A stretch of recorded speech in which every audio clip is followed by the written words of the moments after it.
तो कैसे हो मेरे प्यारे साथियों। मैं मिस्टर एक्स आज आपसे बहुत समय के बाद उस स्टोरी का वादा पूरा करने वाला हूं जिसका आप काफी समय से वेट कर रहे हैं। जी हां, अप्सरा साधना, जिसके अब तक 2 पार्ट आप सुन चुके हैं। तो उसी स्टोरी को आज हम आगे कंटिन्यू करने वाले हैं। अच्छा, एक बार मैं सभी साथियों को बता दूं कि अगर आपने अप्सरा साधना के पहले के पार्ट नहीं सुने हैं तो एक बार उन्हें जरूर सुन लें, वरना ये स्टोरी आपको पूरी तरह से समझ नहीं आएगी। और इस स्टोरी में हम आगे बढ़े उससे पहले यह ज़रूरी है कि आप पिछले दोनों भागों को थोड़ा सा अपने ध्यान में बैठा ले। तो मैं कोशिश करता हूँ आपको थोड़ा बहुत यहाँ पर याद दिलाने का। तो अब तक आपने सुना कि कैसे कमलेश ने अप्सरा नयनी को सिद्ध किया, जिसके कारण कई लोगों को उससे जलन हुई और उसके घर वालों ने भी उससे रिश्ते तोड़ लिए। इन सब के बाद कमलेश ने अपने जीवन में वो मुकाम हासिल किया जिसके बाद उसे बुली करने वालों का मुंह बंद हो गया। लेकिन जलन के कारण धीरेंद्र ने इतना बड़ा षड्यंत्र रचा कि कमलेश उसमें फंस गया। अब कमलेश की हालत काफ़ी खराब है। वैसे तो धीरेंद्र भी अपनी लाइफ में अच्छे पैसे कमा रहा था, लेकिन कमलेश की बढ़ती हुई तरक्की को देखकर उसके अंदर बहुत ज़्यादा जलन की भावना पैदा हो गई और इसके लिए उसने नीचता की सारी हदें पार कर दी और अपने कुछ साथियों के साथ मिलकर कमलेश के ऊपर कुछ जादू टोना करवाने लगा ताकि कमलेश अपने जीवन में आगे ना बढ़ पाए। लेकिन उन्हें इस बात का पता नहीं था कि उसके साथ एक अप्सरा भी है जो हमेशा उसका साथ देती है और उसे किसी भी मुसीबत में नहीं फंसने देती है। लेकिन साथियों, कभी कभी ऐसा भी होता है कि अगर अप्सरा से भी ज्यादा शक्तिशाली प्रेत उसके सामने आ जाए तो अप्सरा के लिए उससे मुकाबला करना काफी मुश्किल हो जाता है। हालांकि इन्हीं सब के दौरान इन सब में धीरेंद्र की बहन नव्या नयनी के साथ मिलकर कमलेश को बचाते हैं, जिसके कारण नव्या के घर वाले उससे सारे रिश्ते तोड़ लेते हैं। और अब हम इसके आगे की स्टोरी को शुरू करते हैं। और हाँ, जो भी साथी पहली बार चैनल पर आए हैं तो उनसे यही कहेंगे कि अगर अब तक आप हमारी फैमिली का हिस्सा नहीं बने हैं तो चैनल को सब्सक्राइब कीजिए और इस परिवार का हिस्सा बन जाइए। चलिए स्टोरी को आगे बढ़ाते हैं। नव्या और नयनी को समझ नहीं आ रहा था कि आखिर कैसे कमलेश को ठीक किया जाए। कमलेश की हालत खराब हो रही थी। वो जो भी शक्तिशाली चीज थी उसने कमलेश की ऊर्जा को सोखना शुरू कर दिया था। ये सब देखकर नयनी बोली, देखो नव्या, अब हमें कुछ ना कुछ करना होगा, वरना हम कमलेश को हमेशा हमेशा के लिए खो देंगे। तब नव्या बोली, लेकिन हम करेंगे भी तो क्या? मैं तो एक सामान्य इंसान हूं, इन सारी चीजों पर मेरा बस नहीं है। तब नयनी बोली, मैं जानती हूं नव्या, और मैं ये भी जानती हूं कि तुम कितनी हिम्मत वाली हो, क्योंकि किसी भी लड़की को अन्याय के खिलाफ आवाज उठाने के लिए बहुत हिम्मत चाहिए, खासकर तब तो और भी ज्यादा जब तुम्हें तुम्हारे परिवार के खिलाफ जाना हो। मैंने कुछ सोचा है। इस शक्ति को काबू करने के लिए हमें एक सिद्ध पुरुष की जरूरत है, और वो कहाँ मिलेंगे वो मुझे पता है। ये सुनकर नव्या हैरानी से बोली, आप तो अप्सरा है ना, आपके वश में कुछ चीजें ना होकर कुछ साधुओं में होंगी, इस पर तो यकीन करना मुश्किल है। ये सुनकर नयनी बोली, तुमने सुना होगा कि बहुत बड़े तपस्वियों ने अपनी तपस्या के बल पर वो कर दिखाया जो किसी के भी बस की बात नहीं थी। मैं इस लोक की नहीं हूं और ऐसे में कई चीजें मुझे नहीं पता, इसलिए हमें भी किसी ऐसे तपस्वी की जरूरत है जो इस प्रेत या इस शक्ति को कमलेश से दूर कर दे। इसके बाद कमलेश वापस सामान्य हो जाएगा। तब नव्या बोली, ठीक है, आप उनकी तलाश में जाइए, मैं तब तक कमलेश जी के पास रुकती हूं। मुझे पता है कि मेरे भाई को कमलेश जी से इतनी जलन है कि वो उन्हें नुकसान पहुंचाने की पूरी कोशिश करेंगे, लेकिन मैं अपनी तरफ से पूरी कोशिश करूंगी कि वो ऐसा ना कर पाए। इसके बाद नयनी ने एक नजर कमलेश की ओर देखा और फिर उसके माथे पर हाथ फेरकर कहा, मैं तुम्हें कुछ नहीं होने दूंगी, क्योंकि अगर आज तुम्हें कुछ हो गया तो लोगों का अच्छाई पर से भरोसा उठ जाएगा। इसके बाद नयनी वहां से चली गई। नयनी वहां से सीधा हिमालय की पहाड़ियों पर गई। कई बड़े बड़े तपस्वी इन बर्फीली पहाड़ियों में गहरी साधना करते थे। नयनी यहां पर इन्हीं में से किसी एक तपस्वी को लेने आई थी।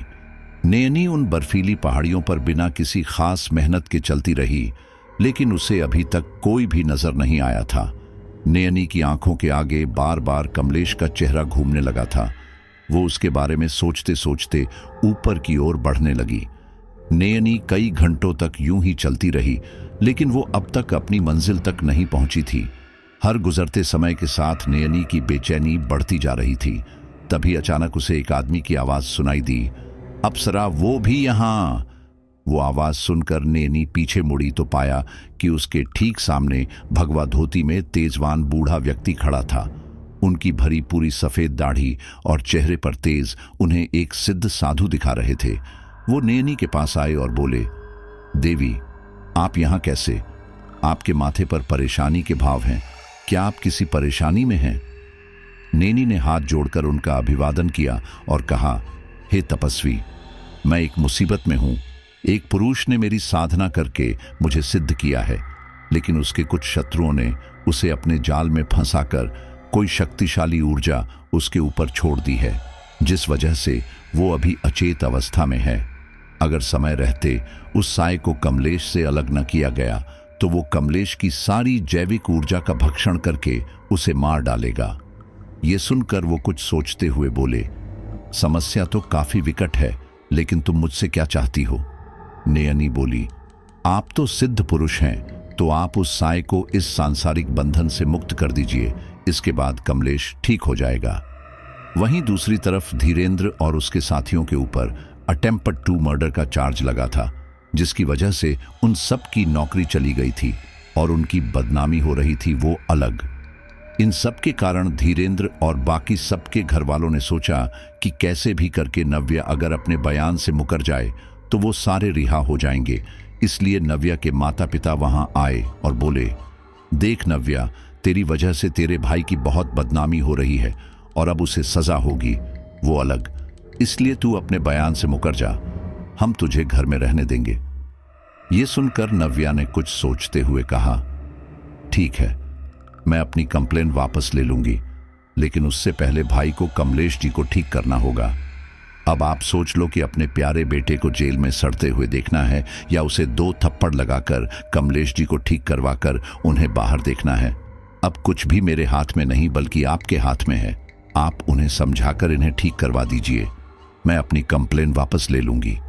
ये सुनकर नव्या के पिता गुस्से में बोले, इस लड़के के साथ जो हुआ वो इसकी खुद की गलती के कारण हो रहा है। इसने हमारे बेटे को परेशान किया था। ये सुनकर नव्या बोली, अच्छा, आपके इस लाडले बेटे की वजह से पहले चाचा जी मारे गए और अब इसकी ये हालत है, फिर भी ये बोल रहे हो? आपको जो करना है करो, लेकिन मैं तब तक कंप्लेन वापस नहीं लूंगी जब तक ये ठीक नहीं हो जाते। और याद रखना, अगर इन्हें कुछ हो गया ना, तब तो भाई के ऊपर सीधा खून का केस चलेगा और हो सकता है कि उन्हें फांसी हो। फिर पूरी जिंदगी आप खूनी के माँ बाप कहलाना। ये सुनकर उन दोनों को काफी गुस्सा आया और वो वहां से चले गए। उन दोनों ने ये बात बाकी के तीनों के माँ बाप को बताई। तब शीतल की माँ बोली, हमने शीतल को कितनी बार समझाया लेकिन वो नहीं मानी। पता नहीं उसे उस लड़के की जिंदगी खराब करने की कौन सी धुन सवार है, जबकि शुरू से ही उस लड़के ने हमारी बेटी के साथ कुछ गलत नहीं किया। इन लोगों के इतने परेशान करने के बावजूद वो लड़का अपनी मेहनत से यहाँ तक पहुँचा और वो उसे परेशान करने के लिए आज भी यहीं है। अब तो उसकी इन सब हरकतों की वजह से उसकी शादी भी नहीं हो रही है और आज दोबारा से उसने ये गलती की है। मुझे पता है कि वो मेरी एकलौती बेटी है और हर बार उसकी गलती के लिए हमने सबसे माफ़ी मांगी है, लेकिन वो अपनी जलन की वजह से इस तरह की कुछ हरकत करेगी, इसका मुझे अंदाज़ा नहीं था। अब मुझे इस बात का अफसोस है कि समय रहते अगर मैंने मेरी बेटी के साथ थोड़ी सख्ती बरती होती तो आज वो यहाँ न होती। मुझे नहीं पता कि आगे क्या होगा, लेकिन अब मैं शीतल की जलन की वजह से उसे और परेशान नहीं होने दूंगी। उनकी बातों ने सबको सोचने पर मजबूर कर दिया था, क्योंकि ये बात बिल्कुल सच थी। और अगर अब उन्होंने कमलेश को नहीं बचाया तो आगे उनके बच्चे पूरी जिंदगी जेल में सड़ेंगे। यही सब सोचकर वे लोग अपने अपने बच्चों से मिलने के लिए निकल पड़े। वहीं दूसरी तरफ नयनी की बात सुनकर वो साधु बोले, आपका इरादा बिल्कुल नेक है, लेकिन मैं इसमें आपकी ज्यादा मदद नहीं कर सकता। ये लड़ाई आपकी है तो लड़ना भी आपको पड़ेगा। जब कमलेश ने आपकी साधना कर आपको सिद्ध किया, तब आप उसके ऊपर एक ढाल की तरह आ गई थी, जो उसे इस तरह की मुसीबत से बचाए। ये आपका कर्तव्य है कि आप उसे उस मुसीबत से बचाएं। आप एक अप्सरा हैं और वो एक तुच्छ शैतानी साया, वो आपके आगे कुछ भी नहीं है। ये सुनकर नयनी बोली, मुझे पता है मान्यवर, लेकिन मैं पता नहीं क्यों उससे जीत ही नहीं पा रही और मेरे पास समय भी काफी कम है, इसलिए आप कृपा करके मेरी सहायता कीजिए। तब वो साधु बोले, आपको वैसे तो मेरी सहायता की जरूरत नहीं पड़ेगी, लेकिन यहाँ किसी के जीवन का सवाल है, इसलिए मैं आपके साथ चलूंगा। वहीं दूसरी तरफ धीरेंद्र और बाकी सबके घर वाले उनके पास आए। तब धीरेंद्र की माँ बोली, देख बेटा, अगर यहाँ से निकलना चाहता है तो बता दे कि उस लड़के को कैसे बचाना है। ये सुनकर धीरेंद्र गुस्से में बोला, अरे आपका दिमाग खराब हो गया है क्या? इतनी मुश्किल से तो वो कमलेश हमारे जाल में फंसा है। उसने हम सबकी लाइफ झंड करके रख दी, उसकी सजा तो उसे मिलनी ही चाहिए। ये सुनकर उसके पिता बोले, चल ठीक है कि तूने जो किया वो सही किया, लेकिन उसके मरने से तेरा क्या फायदा? तुझे क्या उसकी नौकरी मिल रही है या उसका कमाया हुआ सब कुछ तुझे मिल जाएगा? तूने उस लड़के की जान लेने के चक्कर में अपने चाचा की जान ले ली, उस चाचा की जो तुझे अपनी सगी औलाद मानता था। ये सब सुनकर धीरेंद्र को काफी ज्यादा गुस्सा आया और वो लगभग चीखते हुए बोला, उनकी मौत भी उस कमलेश की वजह से हुई है। अगर उसने उस दिन आकर मेरा मौका नहीं छीना होता तो ये सब नहीं होता। ये सब सुनकर उसके माता पिता एक दूसरे का मुंह ताकने लगे, क्योंकि उन्हें समझ आ चुका था कि धीरेंद्र के अंदर जलन की भावना इतनी ज्यादा घर कर चुकी है कि वो उसके आगे सही गलत कुछ भी देख नहीं पा रहा था। इसीलिए उन लोगों ने वहां से आकर खुद ही कमलेश को ठीक करने का सोचा। इससे कम धीरेंद्र तो जेल से बाहर आ जाएगा। वहीं दूसरी तरफ विपुल, शीतल और नवीन भी इसी बात पर अड़े रहे। शीतल की मां ने तो शीतल को थप्पड़ तक मार दिया था, लेकिन वो फिर भी कमलेश को ठीक करने को राजी ना हुई। अब शीतल की मां सबसे बोली, हमें किसी तांत्रिक से इस बारे में बात करनी चाहिए। हमारे बच्चों ने उसके साथ जो भी किया होगा उसका तोड़ वो तांत्रिक जरूर जानता होगा। सब लोगों को उसकी ये बात सही लगी और फिर विपुल की मां बोली, मैं एक बाबा को जानती हूं जो कि इन सब का समाधान काफी अच्छे से कर सकते हैं। हम सबको मिलकर उनके पास जाना चाहिए। सब लोगों को उनकी बात सही लगी और फिर वह सारे लोग उस बाबा के पास जाने लगे। वहीं दूसरी तरफ नव्या, जो कि कमलेश के साथ अस्पताल में थी, कमलेश के ऊपर जो शक्ति हावी हो चुकी थी, उसने अब नव्या को भी अपना शिकार बनाना शुरू कर दिया। नव्या के शरीर में काफी तेज दर्द हो रहा था, लेकिन फिर भी वो कमलेश के पास से उठी नहीं। उसने डॉक्टरों को इस बारे में बताया। तब वो बोले कि तुम काफी समय से यहां बैठी हो, इसलिए तुम्हारे शरीर को अब आराम की जरूरत है। तुम किसी और को यहां बुला लो ताकि वो तुम्हारी जगह मरीज के पास बैठ जाए। अब नव्या बेचारी क्या ही कहती, उसे खुद उसके घर वालों ने निकाल दिया था, इसीलिए वो एकदम अकेली थी। इसलिए उसने डॉक्टरों से बस दर्द की दवा लेकर वहीं बैठने का फैसला किया। नव्या मानसिक तौर पर कमलेश की तरह मजबूत नहीं थी, जिस वजह से इस शक्ति का नव्या के ऊपर कंट्रोल करना काफी आसान हो गया था। जहां कमलेश की हालत दिन ब दिन बिगड़ रही थी, अब नव्या भी इन सब की चपेट में आ गई थी। वहीं दूसरी तरफ नवीन, विपुल, शीतल और धीरेंद्र के घर वाले उस तांत्रिक के पास गए जिनसे नवीन ने शुरुआत में कमलेश के ऊपर प्रेत छुड़वाया था। वहां आकर उन चारों के माँ बाप को इन सब के बारे में पता चला। यह सब सुनकर उन सभी को काफी ज्यादा दुख हुआ कि उनके बच्चे ऐसे किसी निर्दोष को परेशान कर रहे हैं। नवीन के पिता काफी गुस्से वाले थे। अब उन्हें यह नहीं लग रहा था कि इन सब में कमलेश की गलती है, लेकिन अब उन्हें समझ आ चुका था कि कमलेश तो बेचारा निर्दोष है और सारे का सारा किया धरा उनके बच्चों का है। यह सब जानकर वह गुस्से में उस तांत्रिक से बोले, हमारे बच्चे ये नादानी कर रहे थे, इसमें उनकी गलती थी, लेकिन तुमने चंद पैसों के लालच में आकर उनकी मदद क्यों की? क्या तुमने इतनी सिद्धियां सब इसी दिन के लिए हासिल की थी? तब वो तांत्रिक बोला, मुझे नहीं पता था कि वो लोग ऐसा कुछ कर रहे हैं, और ये बात तो उसी समय की है। उसके बाद वो लोग मेरे पास नहीं आए। उन लोगों ने उस लड़के के ऊपर जो भी चीज छोड़ी है वह मेरे पास से नहीं छोड़ी है। जरूर इसमें किसी और तांत्रिक का हाथ है, लेकिन मैं इसमें तुम लोगों की मदद जरूर करूंगा। वहीं दूसरी तरफ नयनी उस तपस्वी के साथ थी। उस तपस्वी ने नयनी की सहायता करने के लिए हाँ कर दिया था, और अब वो नयनी के साथ कमलेश के साथ आने के लिए निकल पड़े। उस तपस्वी को यहां तक आने के लिए काफी लंबा रास्ता तय करना था, और नयनी इस बात से बेखबर थी कि अब नव्या भी एक मुसीबत में है। हर गुजरते समय के साथ नव्या का शरीर उसके काबू से बाहर होता जा रहा था, और एक समय ऐसा आया कि नव्या को देखकर सबके रोंगटे खड़े हो गए। नव्या के माता पिता उस तांत्रिक से कोई पोटली लेकर अस्पताल आए थे ताकि उसे कमलेश के पास रख सके। यहाँ आकर जैसे ही वो लोग उस कमरे में आए तो उन्हें कमरे में नव्या कहीं दिखाई नहीं दी। उस कमरे में सिर्फ कमलेश बिस्तर पर लेटा हुआ था। उन दोनों ने चारों ओर देखा, लेकिन नव्या कहीं नहीं थी। यह देखकर उसकी माँ बोली, यह लड़की पता नहीं कहाँ चली गई, अभी कुछ समय पहले तो यही थी। ये सुनकर नव्या के पिता बोले, शायद यही कहीं होगी, अब उसको छोड़ो और इस लड़के के पास वह पोटली रख दो ताकि जल्द से जल्द यह लड़का ठीक हो। उन्होंने यह कहा ही था कि तभी अचानक से उन्हें पीछे से धक्का लगा और वह जमीन पर जा गिरे। नव्या की मां ने जब उस शख्स को देखा जिसने उनके पति को धक्का दिया था तो उनकी आंखें हैरानी से गोल हो गई, क्योंकि वो और कोई नहीं बल्कि नव्या ही थी। ये सब देखकर नव्या की मां बोली, तू पागल तो नहीं हो गई है? अपने पिता को मार रही है?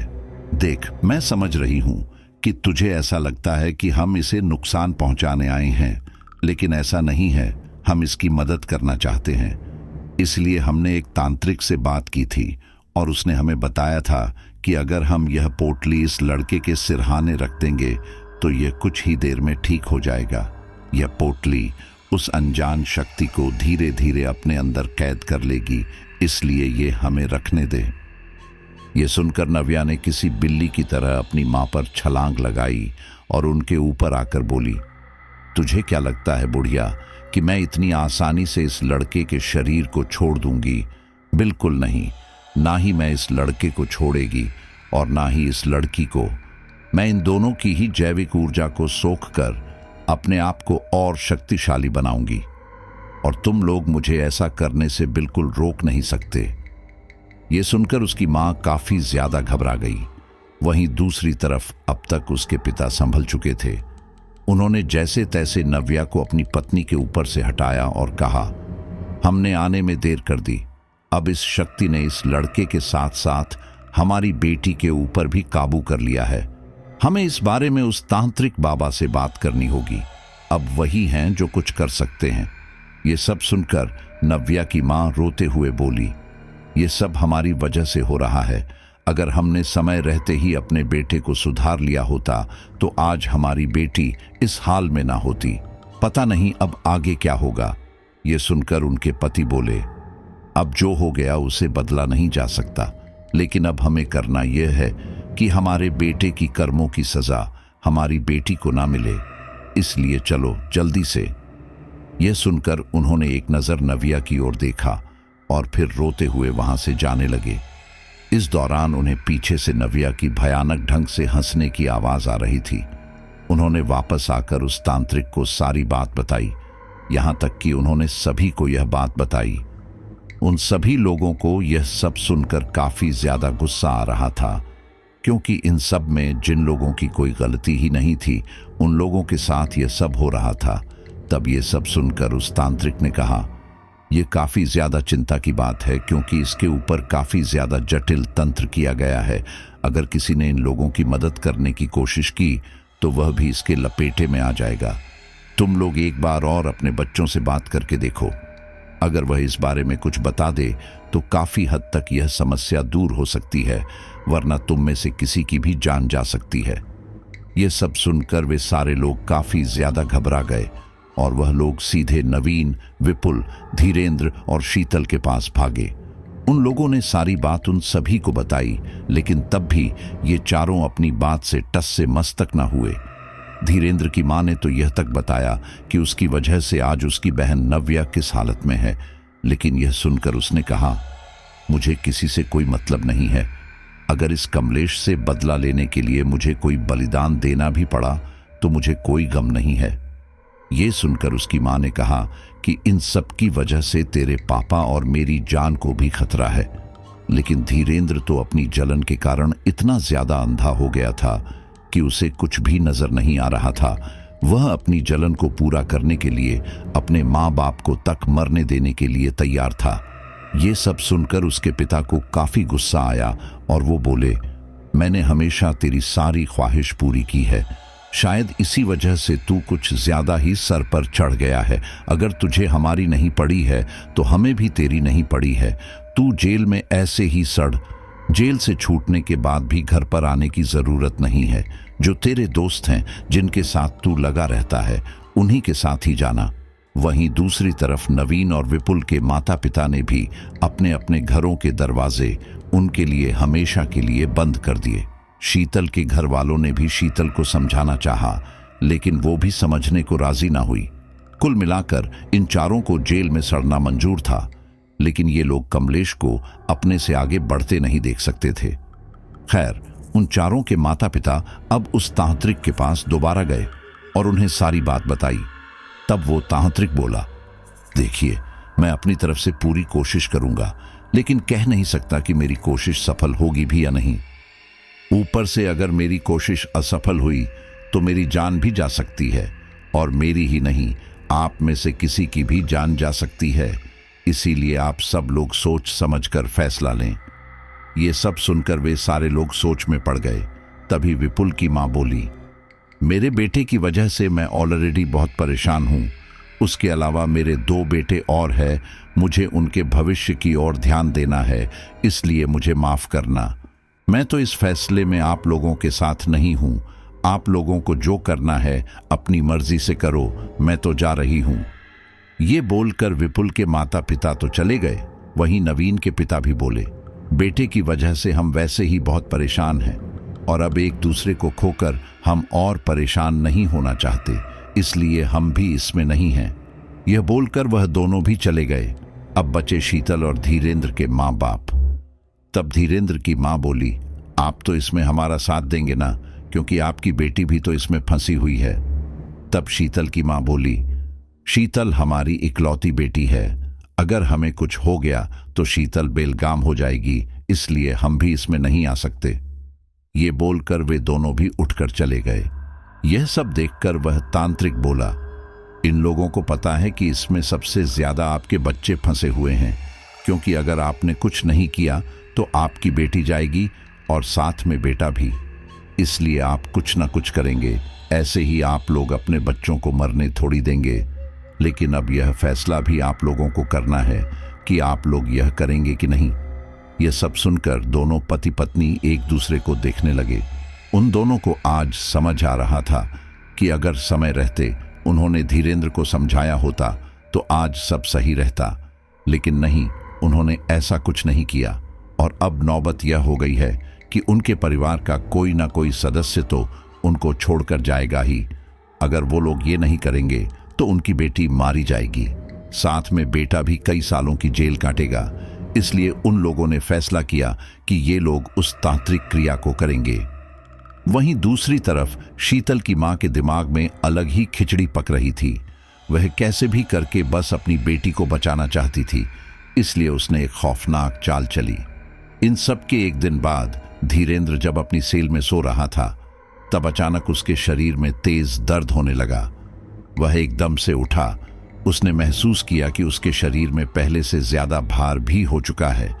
उसने इस बारे में पास में खड़े हवलदार को भी बताया, लेकिन उसने इस बारे में कोई एक्शन नहीं लिया, क्योंकि वह एकदम ठीक लग रहा था।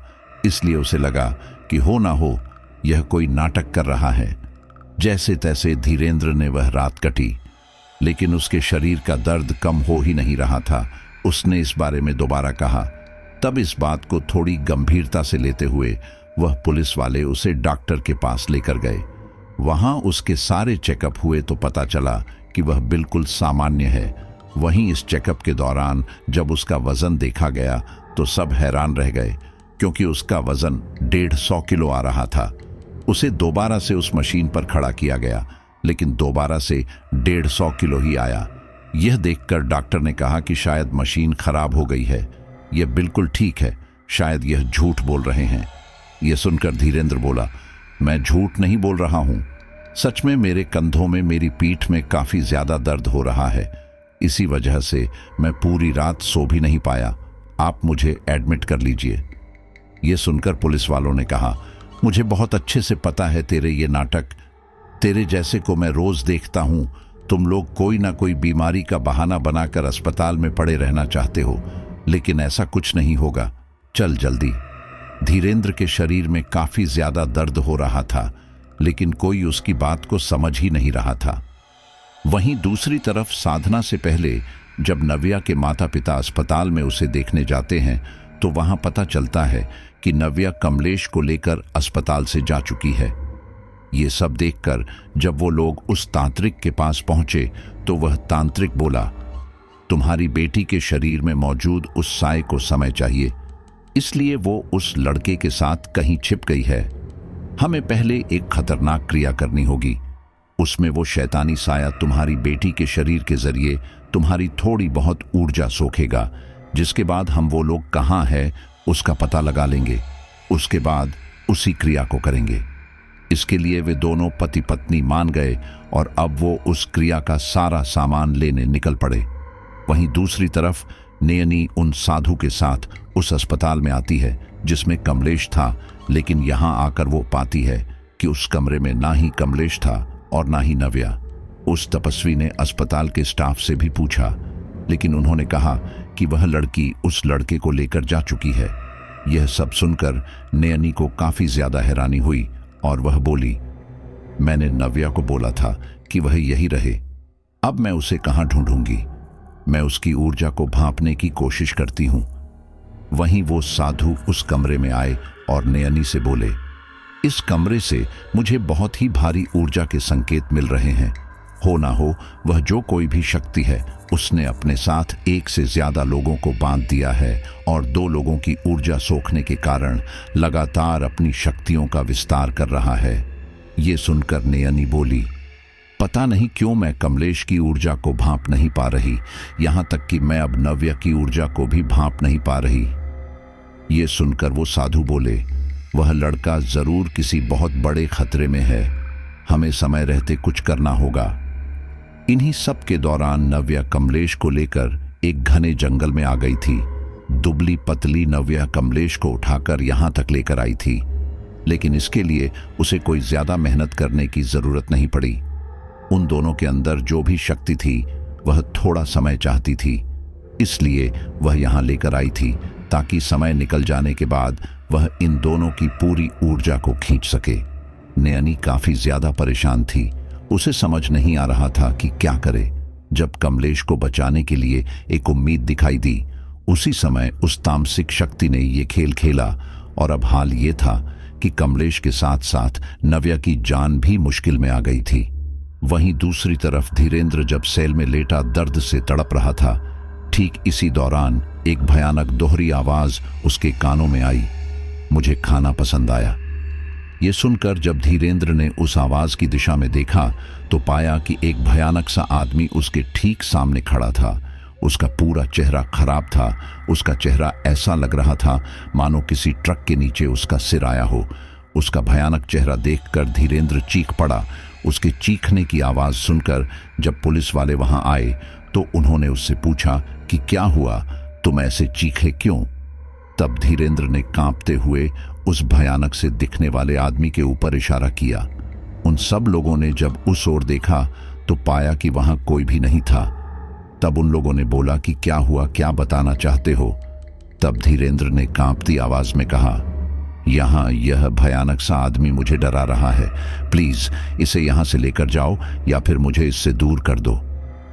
ये सुनकर उन सब ने दोबारा से उस दिशा में देखा, लेकिन वहां पर सिवाय दीवार के कुछ भी नहीं था। यह सब देखकर एक पुलिस वाले को काफी गुस्सा आया। उसने लॉकअप खोला और धीरेंद्र को एक थप्पड़ मारा और कहा, हम तेरा नाटक बहुत समय से देख रहे हैं। एक तो एक निर्दोष लड़के को मारने की कोशिश की और अब यहाँ पर नाटक कर रहा है ताकि तुझे पागलखाने भेज दिया जाए और तुझे कोई सजा ना हो। अब से हम में से कोई भी तेरी बात नहीं सुनेगा। तुझे जितना चीखना चिल्लाना है चिल्ला, और अगर तूने ज्यादा बकवास की तो तेरा वह हाल करूंगा कि तेरे घर वाले भी तुझे नहीं पहचान पाएंगे। यह सब सुनकर धीरेंद्र काफी ज्यादा घबरा गया। वह सारे पुलिस वाले वहां से चले गए। इसके बाद वह भयानक सा आदमी दोबारा से धीरेंद्र से बोला, तेरे अलावा मुझे कोई नहीं देख सकता और अब मैं तुझे डरा डरा कर तेरी जान ले लूंगा। यह सब सुनकर धीरेंद्र रोते हुए बोला, तुम कौन हो भाई, और आखिर क्यों मेरे पीछे पड़े हो? मैंने तुम्हारा क्या बिगाड़ा है? ये सुनकर वह भयानक आदमी धीरेंद्र के एकदम पास आया और बोला, तुमने मेरा कुछ नहीं बिगड़ा है, लेकिन जैसे तुम इंसानों को खाने की जरूरत पड़ती है वैसे ही हमें लोगों की ऊर्जा की जरूरत होती है जिससे हम शक्तिशाली रहते हैं, और अब मैं तुम्हारी सारी ऊर्जा सोख कर शक्तिशाली होऊंगा। ये सुनकर धीरेंद्र काफी ज्यादा घबरा गया, लेकिन फिर वो बोला, मैं इतने समय से जेल में हूं तो तुम मेरे पास कैसे आए? तब वो बोला, मैं यहां खुद से नहीं आया हूं, बल्कि मुझे तुम्हारे ऊपर छोड़ा गया है। याद है, अभी कल सुबह एक औरत तुमसे मिलने आई थी। तब धीरेंद्र को याद आया कि कुछ समय पहले शीतल की मां उससे मिलने आई थी और उससे कहा था कि तुम लोग उस लड़के को ठीक करने में उसकी मदद करो। इस दौरान वो उन चारों के लिए घर से खाना बनाकर लेकर आई थी। उन्होंने धीरेंद्र को भी एक टिफिन दिया था। धीरेंद्र ने वह खाना खा लिया था। इसके बाद दोबारा उन्होंने कमलेश को छोड़ने की बात कही थी, लेकिन धीरेंद्र ने साफ मना कर दिया था। इसके बाद शीतल की मम्मी वहां से चली गई। ये सब बातें धीरेंद्र के दिमाग में घूमने लगी। तभी वो प्रेत बोला, उस औरत ने एक तांत्रिक की मदद से मुझे सिद्ध करके तुम्हारे ऊपर छोड़ दिया था। जो खाना तुमने खाया था वो कुछ और नहीं बल्कि उसी तांत्रिक क्रिया से बना खाना था, जिसे खाने के बाद मैं तुम्हारे ऊपर आ सका, और अब मैं बड़ी आसानी से तुम्हारी सारी ऊर्जा खींच लूंगा। ये सब सुनकर धीरेंद्र को शीतल की मां के ऊपर काफी गुस्सा आया और उसने एक हवलदार को बुलाया और कहा कि वो कमलेश के बारे में कुछ बताना चाहता है। उस हवलदार ने इंस्पेक्टर को बताया और वो धीरेंद्र से मिलने चला गया। वहीं दूसरी तरफ नव्या के माता पिता उस तांत्रिक के साथ अपने बच्चों को बचाने के लिए एक तांत्रिक क्रिया कर रहे थे। वे सारे उस तांत्रिक के अनुसार थोड़ी थोड़ी देर में अजीब सी चीजें उस कुंड में डाल रहे थे। कुछ देर बाद वो तांत्रिक बोला, अभी भी समय है, सोच लो, क्योंकि अब जो मैं करने वाला हूं उसके बाद आप लोगों का पीछे हटना मुश्किल है। ये सुनकर उन दोनों ने एक दूसरे की ओर देखा और फिर नव्या के पिता बोले, हमने बचपन से ही अपने बेटे को जरूर से ज्यादा छूट दी, जिसकी वजह से आज हमें यह दिन देखना पड़ रहा है, और आज अगर हमने यह नहीं किया तो हम अपने दोनों बच्चों को हमेशा हमेशा के लिए खो देंगे। इसलिए अब हम पीछे नहीं हटने वाले। इसके बाद उस तांत्रिक ने पहले से अलग कुछ मंत्र पढ़ने शुरू किए। जैसे जैसे वह मंत्र तेज हो रहे थे वैसे वैसे उन दोनों पति पत्नी की ऊर्जा उन्हें पहले से कम होती महसूस हो रही थी, और एक समय ऐसा आया कि नव्या की मां वहीं पर गिर पड़ी। ये देखकर नव्या के पिता काफी ज्यादा घबरा गए। यह देखकर वो तांत्रिक बोला, लगता है उस तामसिक शक्ति को आपकी पत्नी की जैविक ऊर्जा ज्यादा पसंद आई और अब वो उसे खींच रही है। जैसा कि हमने सोचा था वही हुआ। अब हम उसको आराम से ट्रेस कर सकते हैं। नव्या की मां की काफी उम्र हो चली थी और इस उम्र में उनके शरीर में ज्यादा ताकत भी नहीं बची थी, इसलिए वह यह सब ज्यादा समय तक झेल नहीं पाई, और एक समय ऐसा आया कि वो वहीं बेहोश हो गई। ये देखकर वो तांत्रिक बोला, यकीन नहीं होता, उस तामसिक शक्ति ने आपकी पत्नी की लगभग सारी ऊर्जा खींच ली है, और अब मुझे यह सब यही बंद करना पड़ेगा, क्योंकि अगर मैंने ऐसा नहीं किया तो आपकी पत्नी की जान भी जा सकती है। आप चाहे तो मैं इसे जारी रख सकता हूं, लेकिन इससे आपकी पत्नी की जान चली जाएगी। ये सुनकर नव्या के पापा ने अपनी पत्नी की ओर एक नजर देखा और फिर कहा, आप इसे फिलहाल के लिए यही बंद कर दीजिए। अब आगे की यह क्रिया आपके साथ मैं करूंगा। ये सुनकर वो तांत्रिक कुछ न बोला, लेकिन तभी नव्या के पिता बोले, इसकी हालत काफी खराब है, मैं इसे डॉक्टर के पास ले जा रहा हूं, फिर आता हूं। नव्या के पिता नव्या की मां को डॉक्टर के पास ले जाने लगे। वहीं दूसरी तरफ नयनी काफी ज्यादा गुस्से में थी। उसे देखकर ऐसा लग रहा था कि उसके गुस्से की आग में कोई न जलकर रहेगा। नयनी गुस्से में बोली, बस बहुत हो गया, मैं किसी को कोई नुकसान नहीं पहुंचाना चाहती। उसके बावजूद ये लोग अपनी हरकतों से बाज नहीं आ रहे। अब इन लोगों को मैं बताऊंगी कि अगर ये लोग कमलेश से भिड़ेंगे तो मैं उनका क्या हाल करूंगी। ये सुनकर वो साधु बोले, मुझे पता है कि आप काफी गुस्से में हैं, लेकिन याद रहे कि आप इन सब के दौरान अपनी मर्यादा ना तोड़ना। वह मामूली इंसान है और आप इतनी शक्तिशाली, उनकी नादानियों को जितना हो सके माफ करें। तब नयनी बोली, माफी भी उनको देनी चाहिए जो माफी के योग्य हो, माफ उनको करना चाहिए जो वह गलती दोबाराए। लेकिन यहां पर यह लोग ऐसे नहीं हैं। ये लोग बार बार कमलेश को नुकसान पहुंचाना चाहते हैं। मैं उन्हें जान से तो नहीं मारूंगी, लेकिन इस बार इनका एक स्थायी इलाज कर दूंगी। ये बोलकर नयनी वहां से चली गई। दूसरी तरफ उस पुलिस स्टेशन में धीरेंद्र, नवीन, विपुल और शीतल कुछ पुलिस वालों के सामने बैठे थे। कुछ देर बाद धीरेंद्र गुस्से में बोला, शीतल, मैं तुम्हारी बातों में आकर इतना बड़ा रिस्क लेने के लिए तैयार हुआ और तुम्हारी मां ने मेरे ऊपर यह प्रेत छोड़ दिया, आखिर क्यों? ये सुनकर शीतल बगलें झांकने लगी।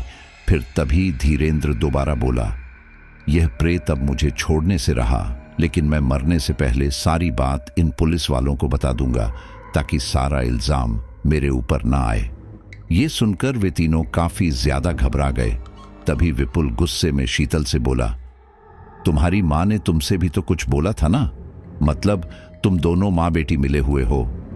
ये सुनकर शीतल बोली, ऐसा कुछ नहीं है, मम्मी तो बस यही बोल रही थी, तुम लोगों की वजह से मेरी लाइफ लगभग खराब हो गई है और अब आगे और खराब ना हो। इससे बचने के लिए जब धीरेंद्र को कुछ हो जाएगा तो मैं सारा इल्जाम उसके ऊपर डाल दूं, इससे मैं जेल जाने से बच जाऊंगी। ये सुनते ही धीरेंद्र को काफी ज्यादा गुस्सा आया और उसने शीतल की मां को गंदी गंदी गालियां देनी शुरू कर दी। ये सब सुनकर शीतल को काफी ज्यादा गुस्सा आया और उसने उसे कहा कि वो ये सब ना बोले, लेकिन धीरेंद्र इतने ज्यादा गुस्से में था कि उसने तो अब शीतल को भी गंदी गंदी गालियां देना शुरू कर दिया। ये सब सुनकर शीतल को काफी ज्यादा गुस्सा आया और वो धीरेंद्र को मारने दौड़ी, लेकिन धीरेंद्र ने उसका हाथ पकड़ लिया और उल्टा उसे ही मारने लगा। ये सब देखकर पुलिस वाले उन्हें रोकने आए और उन्हें रोका, लेकिन ठीक इसी दौरान धीरेंद्र को एक जोरदार थप्पड़ पड़ा और वो कोने में जा गिरा। धीरेंद्र ने घबराते हुए जब आसपास देखा तो पाया कि वहां उन सब के अलावा और कोई नहीं था। ठीक इसी दौरान उसकी नजर उस भयानक साए पर पड़ी जो कि एक जगह पर देख रहा था। धीरेंद्र ने जब उस ओर देखा तो पाया कि वहां कोई नहीं था। अब इससे पहले कि वो कुछ समझ पाता, उसे एक और जोरदार थप्पड़ पड़ा। वो थप्पड़ पड़ने से धीरेंद्र एक टेबल से जा टकराया। इससे उसके सिर पर काफी चोट आई और वो वहीं बेहोश हो गया। उसे जख्मी देखकर पुलिस वाले उसे अस्पताल लेकर गए। इसी दौरान धीरेंद्र के अवचेतन मन में धीरेंद्र की आंखें खुली। उसने जब आसपास देखा तो पाया कि वहां बिल्कुल अंधेरा था। उसने हैरानी से आसपास देखा तो कुछ दूर पर उसे एक रोशनी की हल्की सी किरण दिखाई दी। वो किरण देखकर धीरेंद्र तेजी से उस रोशनी की ओर बढ़ने लगा। कुछ आगे चलकर वो रोशनी बढ़ती गई और अब वो अपने घर पर था। धीरेंद्र हैरानी से आसपास देखने लगा कि ठीक इसी दौरान उसकी नजर घर के आंगन में बैठे उसके चाचा पर पड़ी, जो कि बचपन के धीरेंद्र को खिला रहा था। उन्हें ऐसे देखकर धीरेंद्र की आंखों में आंसू आ गए।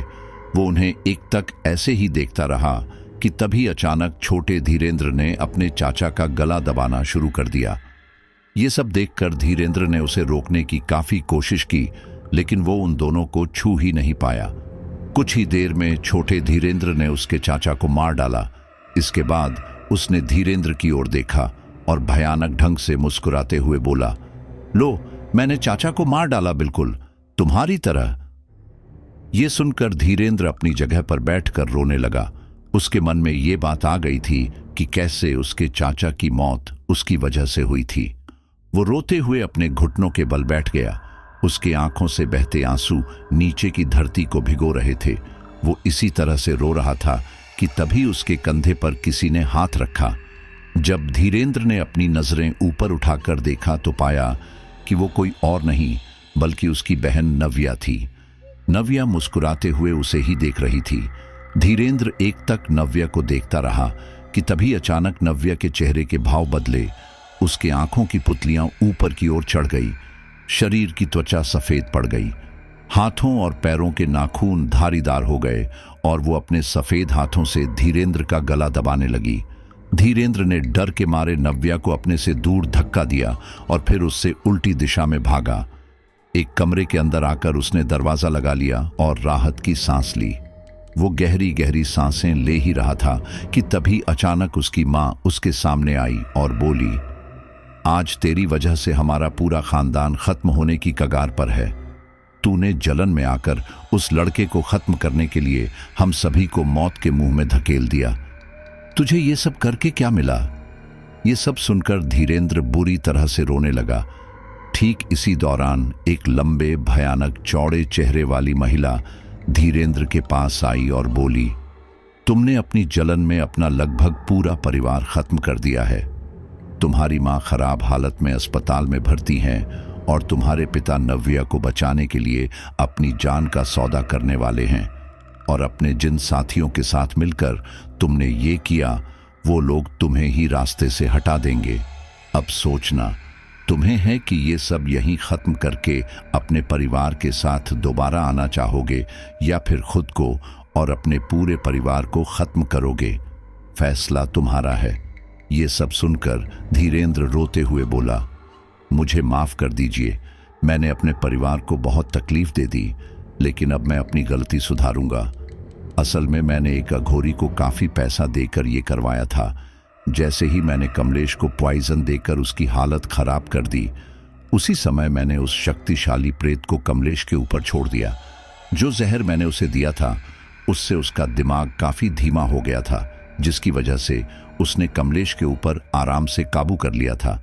कमलेश का दिमाग अभी सुप्त अवस्था में है।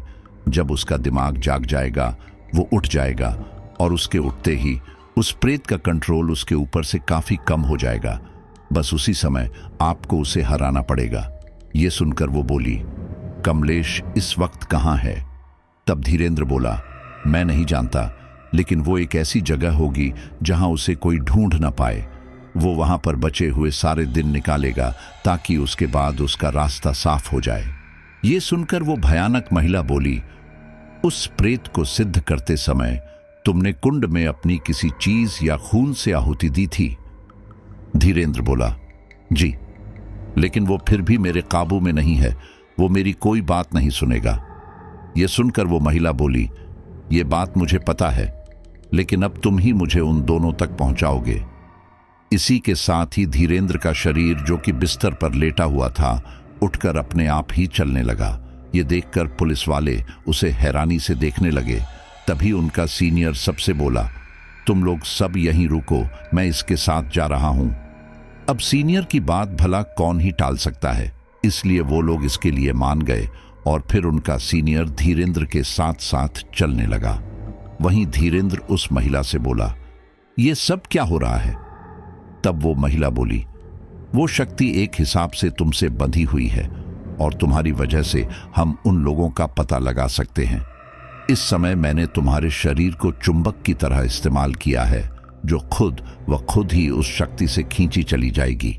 धीरेंद्र का शरीर ऐसे ही चलता रहा और कुछ ही घंटों में वो उस जगह पहुंच गया जहां कमलेश और नव्या थे। वहां पर कमलेश जमीन पर लेटा हुआ था, वहीं नव्या उसके एकदम पास बैठकर कुछ बुदबुदा रही थी। ये सब देखकर उस पुलिस इंस्पेक्टर का मुंह खुला का खुला रह गया था। वहीं दूसरी तरफ वो साधु भी वहीं उनके साथ आ गया था। ये सब देखकर वो साधु बोले, आपके पास यही समय है कमलेश को वापस सामान्य करने का। ये सुनकर नव्या अपनी भयानक आवाज में बोली, तुम पहले भी मेरा सामना नहीं कर पा रही थी और अब तो बिल्कुल नहीं कर सकती, क्योंकि मैंने इस लड़के के साथ साथ इस लड़की और एक औरत की ऊर्जा का भी भक्षण किया है।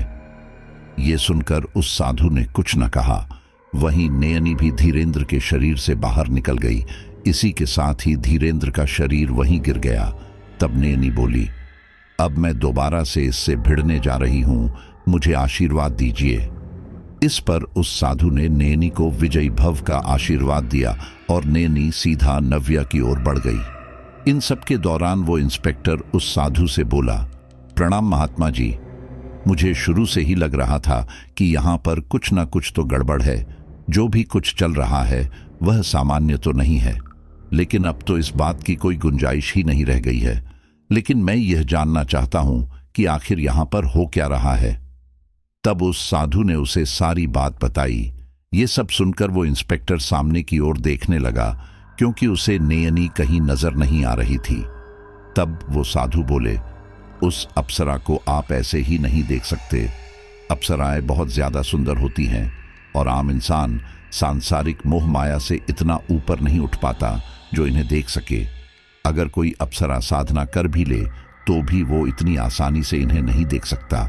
हालांकि उन्हें यह सब आभास होगा कि अप्सरा तुम्हारी प्रेमिका की तरह तुम्हारे साथ है, लेकिन याद रखो, अप्सरा पूजनीय है। उसके बारे में तुम्हारे मन में कभी ऐसे विकार नहीं आने चाहिए। तभी तुम सही मायने में अप्सरा को सिद्ध करते हो, और एक बार अप्सरा इस तरह से सिद्ध हो जाए तो वह हमेशा तुम्हारे साथ रहेगी।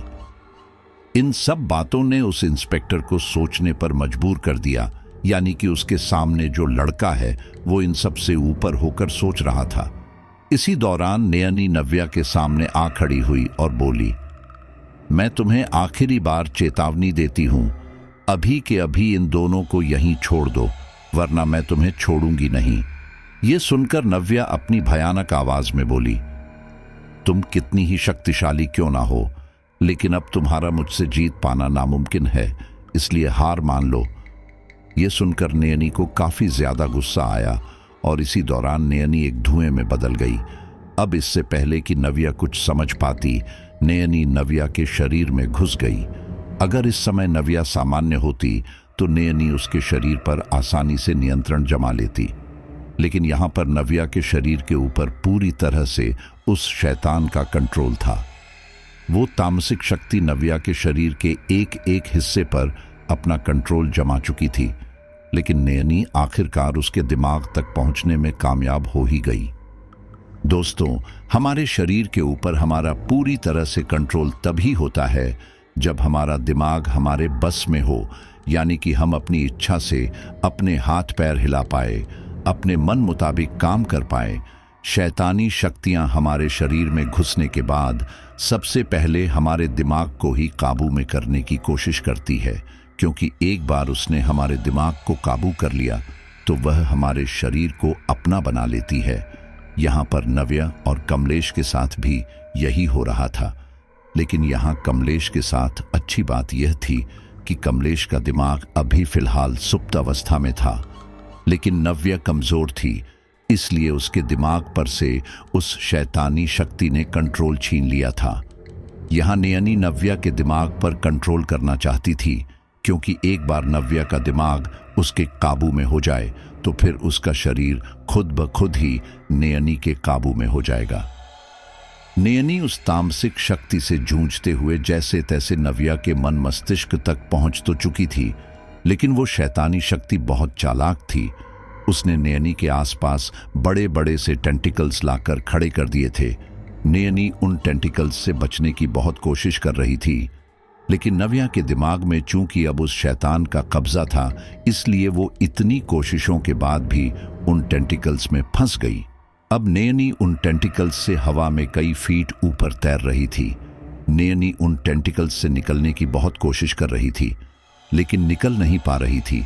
ठीक उसी दौरान एक भयानक आवाज आई, अप्सरा जी, मैंने आपको बहुत बार चेतावनी दी, लेकिन आप नहीं मानी और अब आप मेरे जाल में फंस ही चुकी हैं। ये सुनकर नयनी को काफी ज्यादा गुस्सा आया और वो बोली, कमलेश ने मेरी साधना करके मुझे सिद्ध किया है, वरना आम इंसान में इतना साहस नहीं है कि किसी अप्सरा को सिद्ध कर पाए, इसलिए मैं अपने साधक को बचाकर रहूंगी। ये सुनकर वहां दोबारा वही आवाज आई। कोई भी शक्ति तब तक उसके ऊपर हावी नहीं होती जब तक उसका दिमाग ना चाहे, और फिलहाल ये दिमाग मेरे काबू में है और यहां वही होगा जो मैं चाहूंगा। इसके बाद वो टेंटिकल्स नयनी के ऊपर कसने लगे।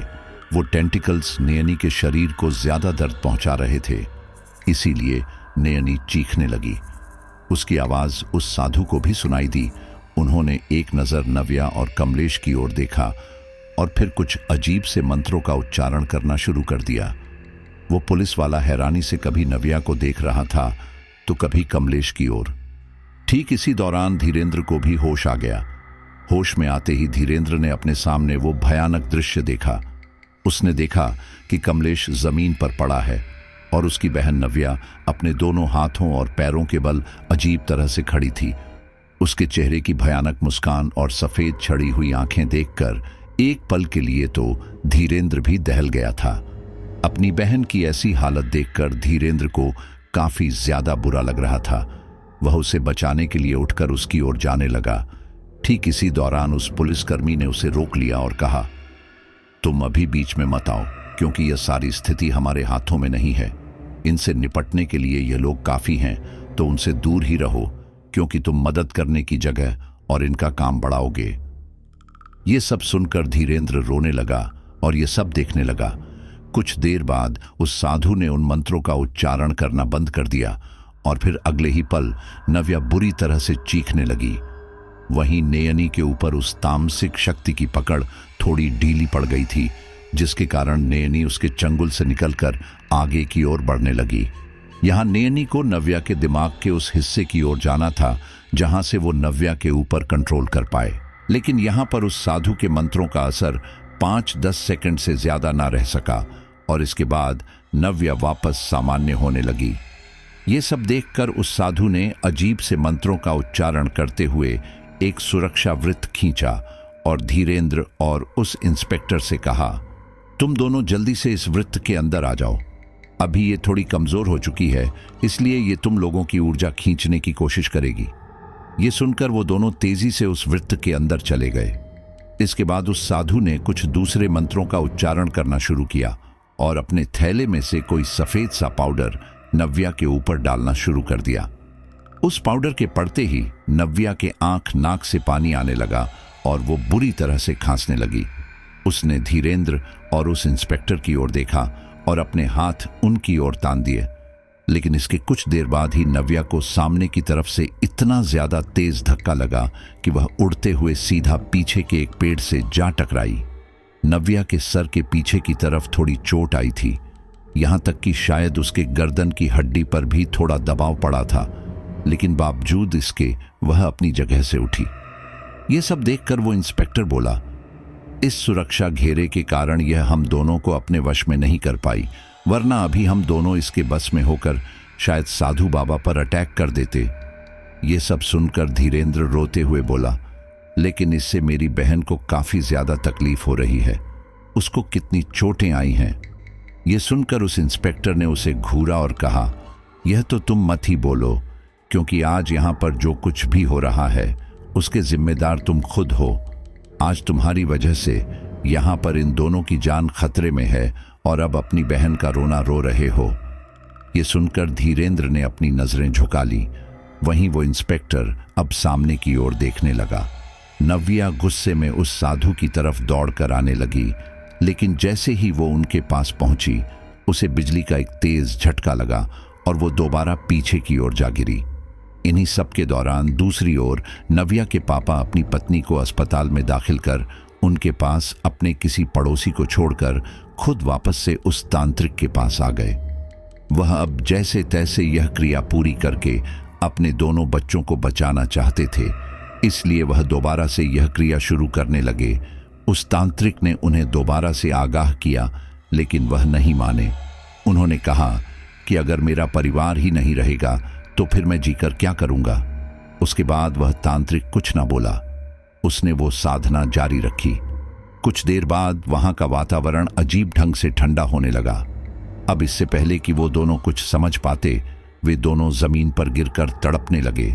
यह सब देखकर नव्या के पिता घबराते हुए बोले, यह सब आखिर क्या हो रहा है? मेरे शरीर में अचानक से यह तेज दर्द कैसे शुरू हो गया? ये पिछली बार जैसा तो नहीं हो रहा, क्या कुछ गड़बड़ हो गई है? ये सब सुनकर वो तांत्रिक बोला, हाँ, बहुत बड़ी। वह जो कुछ भी है उसकी शक्तियां पहले से थोड़ी कम हो गई हैं। इस वजह से वह उसकी भरपाई करने के लिए हमारी ऊर्जा भी खींच रहा है। अगर इसे समय रहते ना रोका गया तो हम दोनों ही मारे जाएंगे, लेकिन हमारे मरने के बाद भी आपके दोनों बच्चे आजाद नहीं होंगे। ये सब सुनकर नव्या के पिता घबराते हुए बोले, अरे तो आप कुछ करते क्यों नहीं हैं? आप यह सब यहीं रोक दीजिए। वो तांत्रिक बोला, मैं कोशिश करता हूं। इसके बाद वह अपनी पूरी हिम्मत बटोरकर कुछ अजीब से मंत्रों का उच्चारण करने लगा। उस तांत्रिक को यह सब करते हुए कुछ ही देर हुई होगी कि तभी अचानक वह बिल्कुल शांत पड़ गए। वह चेहरे पर सपाट भाव लिए ऊपर की तरफ देखने लगे। ये सब देखकर नव्या के पिता बोले, अरे तांत्रिक जी, आप रुक क्यों गए? लेकिन वो तांत्रिक कुछ ना बोला। नव्या के पिता काफी ज्यादा घबरा गए। उन्हें पता चल चुका था कि अब यहां पर ज्यादा देर रहना सही नहीं होगा, इसलिए उन्होंने अपनी पूरी हिम्मत इकट्ठा करके वहां से भागने की कोशिश की। वह वहां से 3-4 कदम ही गए होंगे कि तभी अचानक वो वहीं गिर पड़े और इसी के साथ ही वो वहीं बेहोश हो गए। वहीं दूसरी तरफ उस तांत्रिक और नव्या के पिता की उस तांत्रिक क्रिया की वजह से नव्या और उनके बीच एक लिंक बन गया था, जिस वजह से नव्या उनकी शक्ति खींच पा रही थी। यहां पर वो तांत्रिक और नव्या के पिता इस लिंक के जरिए नव्या और कमलेश का पता लगाना चाहते थे, लेकिन यहां पर उन लोगों ने यह करके उस कमजोर प्रेत को वापस इतनी ऊर्जा दे दी थी कि वो दोबारा से अपने पैरों पर खड़ी हो गई। नयनी, जो कि इन सब के दौरान नव्या के दिमाग के उस हिस्से तक पहुंचने में सफल हो चुकी थी, अब इससे पहले कि नयनी उस जगह पर अपना प्रभाव छोड़ती, वहां पर हलचल होने लगी। वह हलचल इतनी ज्यादा तेज हो गई कि अपने पैरों पर खड़ा होना नयनी के लिए मुश्किल हो गया था। वो लड़खड़ाकर घुटनों के बल बैठ गई। ठीक इसी दौरान वहां वो आवाज दोबारा आई, अब बस बहुत हो गया, अब तो यह आर या पार की लड़ाई होगी। अब नयनी इससे पहले कि कुछ समझ पाती, नयनी के आसपास के दृश्य बदलने लगे और वो एक तेज झटका खाकर बाहर जमीन पर आ गिरी। ये देखकर वो साधु नयनी के पास आए और बोले, सब कुछ सही चल रहा था, फिर पता नहीं अचानक से इसके अंदर वह ऊर्जा कहां से आ गई, जबकि यहां पर आसपास कोई भी नहीं है। ये सब सोचकर तो नयनी भी काफी हैरान थी कि तभी नव्या हंसते हुए बोली, यह ऊर्जा मुझे इस बेवकूफ लड़के के घर वालों से मिली है। उस लड़के के बाप के साथ साथ मैंने वहां पर मौजूद उस तांत्रिक की ऊर्जा को भी लगभग काफी हद तक सोख लिया है और अब तुम मेरा सामना नहीं कर सकती। बेहतर यही होगा कि तुम अपनी दुनिया में लौट जाओ। ये सुनकर नव्या गुस्से में बोली, मैं ऐसा बिल्कुल नहीं करने वाली, अब चाहे जो हो जाए, मैं तुम्हें यहां से खदेड़ कर ही रहूंगी। ये सुनकर नव्या के चेहरे पर एक भयानक मुस्कान आ गई थी, लेकिन वह कुछ बोली नहीं। अब इससे पहले कि कोई कुछ समझ पाता, नव्या वहीं पर बेहोश होकर गिर पड़ी। यह देखकर धीरेंद्र नव्या के पास जाने की कोशिश करने लगा, लेकिन तभी वह साधु बोले, तुम दोनों में से यहां कोई मत आना। यह जो कुछ भी है तुम लोगों को भी अपना शिकार बना सकती है और फिर हमारे लिए और मुश्किलें खड़ी हो जाएंगी। यह सुनकर धीरेंद्र अपना मन महसूस कर रह गया। वो अपनी आंखों में आंसू लिए लगातार नव्या की ओर ही देख रहा था। वहीं उस साधु ने नव्या को जगाने की कोशिश की, लेकिन वो नहीं उठी। फिर अगले ही पल वो बोले, इसके ऊपर से उस साए का प्रभाव खत्म हो चुका है, लेकिन इसकी शारीरिक ऊर्जा काफी हद तक खिंच चुकी है, इस वजह से वह होश में नहीं आ पा रही है। यह सुनकर नयनी ने अपने दोनों हाथों से नव्या का चेहरा पकड़ा और आंख बंद कर कुछ अजीब से मंत्र बुदबुदाने लगी। इसके कुछ देर बाद ही नव्या हांफते हुए उठ बैठी। नव्या को ऐसे देखकर सबने राहत की सांस ली। वही उठते ही अपने आप को यूं जंगल में पाकर नव्या हैरानी से बोली, यह सब क्या है? मैं यहां कैसे आई? मैं तो अस्पताल में थी। तब वो साधु बोले, लंबी कहानी है बेटा, लेकिन फिलहाल तुम अपने भाई और उस इंस्पेक्टर के पास उस सुरक्षा घेरे में जाओ। वरना दोबारा से अनर्थ हो जाएगा। यह सुनकर नव्या ने आगे कुछ नहीं कहा और फिर नयनी ने उसे सहारा देकर उस सुरक्षा घेरे के अंदर छोड़ दिया। अपनी बहन को ठीक पाकर धीरेंद्र रोते हुए उसके गले लगते हुए बोला, मुझे माफ कर दे, आज मेरी वजह से तुझे क्या क्या नहीं झेलना पड़ा, लेकिन मैं वादा करता हूं आज के बाद ऐसा कुछ नहीं होगा। इसके बाद धीरेंद्र ने अब तक यहां पर जो भी घटना घटी वह सारी बातें नव्या को बताई। यह सुनकर नव्या हैरानी से सामने की ओर देखने लगी, जहां पर नयनी और वह साधु कमलेश के पास बैठकर उसे देख रहे थे। नयनी बोली, मैं क्या करूं, मुझे समझ नहीं आ रहा। कमलेश के दिमाग के उस हिस्से तक मेरे लिए जल्द से जल्द पहुंचना बहुत मुश्किल है। मैंने पिछली बार भी बहुत कोशिश की थी, लेकिन मैं नहीं पहुंच पाई। लेकिन मैंने सुप्त अवस्था में मौजूद कमलेश को देखा था। तब वो साधु बोले, मैं इसे बाहर से कमजोर करने की कोशिश करता हूं और इसके बाद तुम अंदर से कमलेश को जगाने की कोशिश करो। एक बार कमलेश जाग गया तो फिर यह शक्ति उस पर हावी नहीं हो सकती। वे दोनों इसके बारे में बातें कर ही रहे थे कि तभी अचानक से कमलेश की आंखें खुली। यह देखकर नयनी काफी खुश हुई, लेकिन उसकी ये खुशी ज्यादा देर तक रह न सकी, क्योंकि अगले ही पल कमलेश के चेहरे पर एक भयानक मुस्कान आ गई और वो बोला, ये शरीर अब मेरा है। इस लड़के की इच्छा शक्ति बहुत ही ज्यादा प्रबल है और ये शरीर पाकर मेरी शक्ति और भी ज्यादा बढ़ चुकी है। ये सुनकर वो साधु बोले, जिसका डर था वही हुआ। इस लड़के के ऊपर आखिरकार उस प्रेत ने पूरी तरह से कब्जा कर ही लिया है। अब हम कुछ भी नहीं कर सकते। ये सुनकर नयनी हैरानी से कमलेश की ओर देखने लगी। उसके चेहरे पर अब वो पहले वाली मासूमियत नहीं थी। ये देखकर नयनी भारी मन से बोली, कमलेश, मुझे पता है कि तुम यहीं हो, मुझे बताओ। ये सुनकर कमलेश बोला, ये लड़का अब यहां नहीं है, अब से ये मेरा शरीर है। लेकिन नयनी ने उसकी बातों की ओर बिल्कुल ध्यान नहीं दिया। वो दोबारा बोली, कमलेश, जवाब दो ना। मुझे पता है कि तुम यही हो, मैं तुम्हें महसूस कर सकती हूं। ये सुनकर वो साधु बोले, अब कमलेश का खुद के ऊपर कोई काबू नहीं रह गया है, इसलिए तुम इसे भूल जाओ और अपनी दुनिया में लौट जाओ। ये सुनकर नयनी भरे गले से दोबारा बोली, कमलेश, बोलो ना, कुछ तो जवाब दो। ये सुनकर कमलेश गुस्से में नयनी की ओर बढ़ते हुए बोला, तुम्हें एक बार में समझ नहीं आता क्या? ये शरीर अब मेरा है। बोलकर उसने नयनी को एक जोरदार धक्का दिया, जिससे नयनी नीचे जा गिरी। इसी के साथ ही कमलेश नयनी को मुक्का मारने के लिए आगे बढ़ा, लेकिन न जाने क्यों वो जहां खड़ा था वहीं रुक गया। सब लोग हैरानी से यह सब देखने लगे। कमलेश अपना मुक्का रोकने की बहुत कोशिश कर रहा था। यह उसके चेहरे से ही पता चल रहा था कि उसे यह सब करने में कितनी मेहनत करनी पड़ रही थी, लेकिन बावजूद इसके उसने नयनी को नहीं मारा। कुछ ही देर में कमलेश ने मुक्का मारा, लेकिन वह मुक्का नयनी को न मारकर उसने जमीन में मार दिया, जिससे उसके हाथों से खून निकलने लगा। ये देखकर सारे लोग हैरानी से कमलेश को देखने लगे।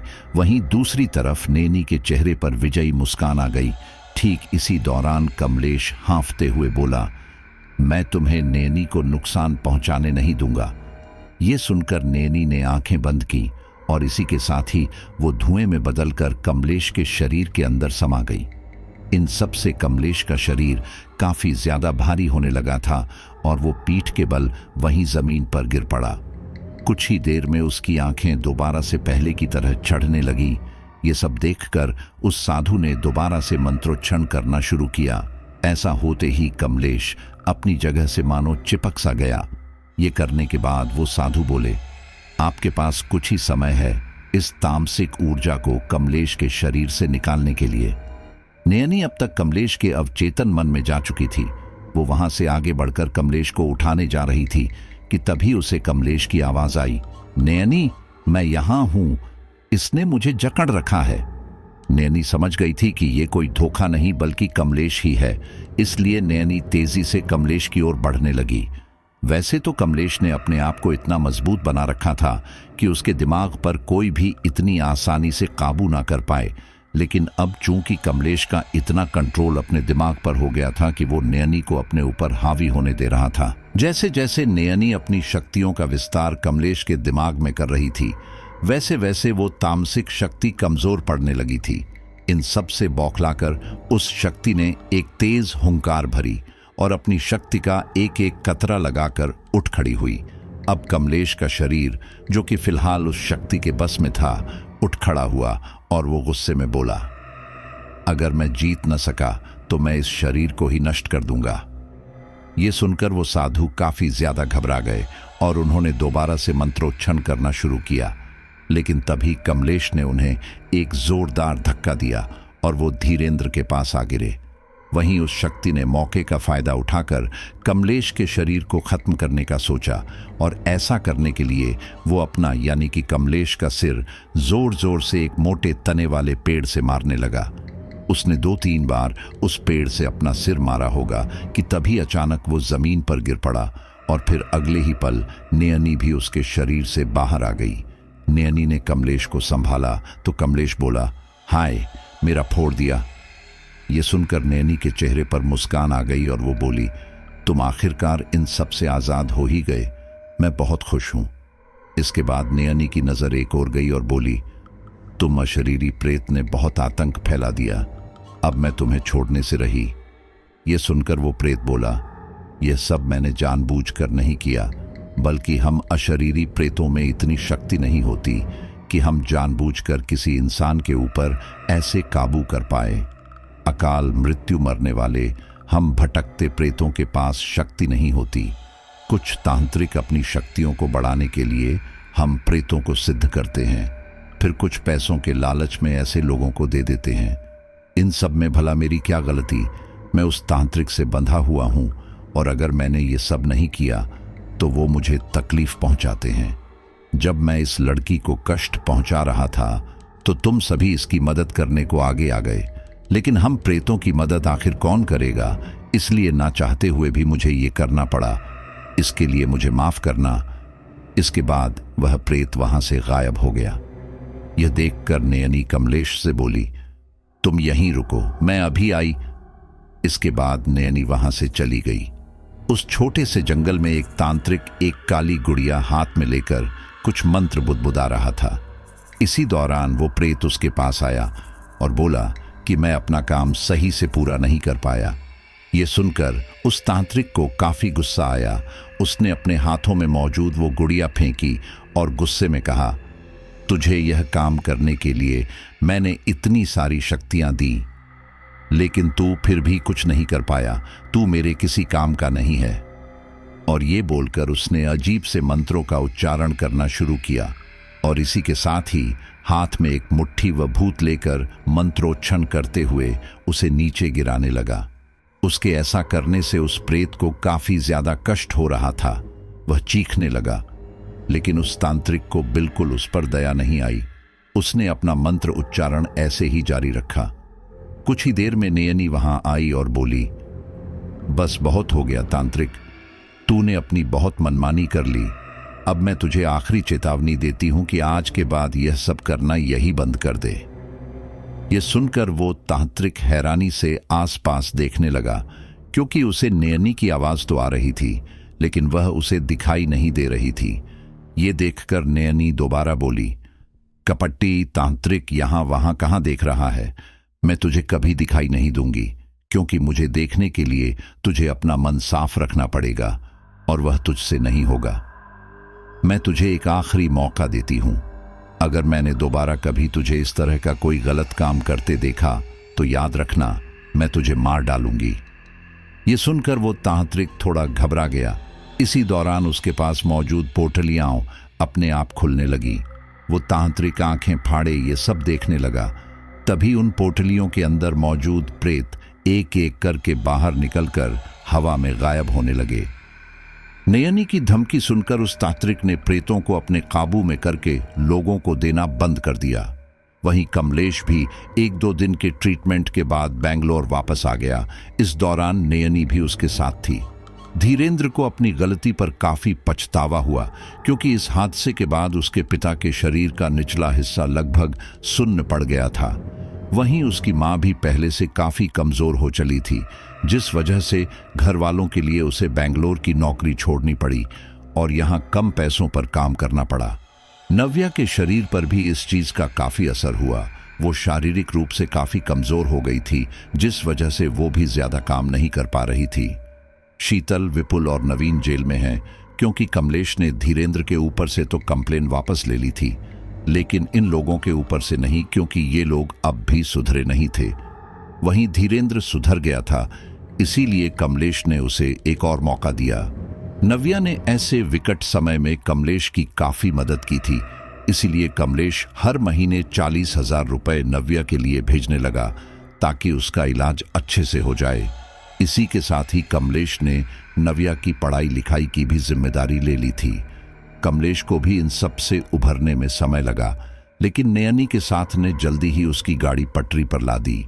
वहीं अब कमलेश इस बात से पूरी तरह से सतर्क हो गया था कि अब वो किसी के भी ऊपर इतनी आसानी से भरोसा नहीं करेगा, क्योंकि यहाँ अगर नव्या उनके साथ ना होती तो कमलेश का बचना मुश्किल था। यहाँ कमलेश अपनी तरफ से पूरी सावधानी बरत रहा था, लेकिन अब कई लोगों की नजरों में नयनी आ चुकी थी, तो हम कह नहीं सकते कि कौन आगे चलकर क्या करे। तो साथियों, यहाँ पर हमें दांत देने पड़ेगी उस अप्सरा की। उसने इतनी बड़ी मुसीबत में भी अपने साधक को नहीं छोड़ा और अपनी पूरी जितनी भी कोशिश कर सकती थी अपने साधक को बचाने के लिए लगा दिया।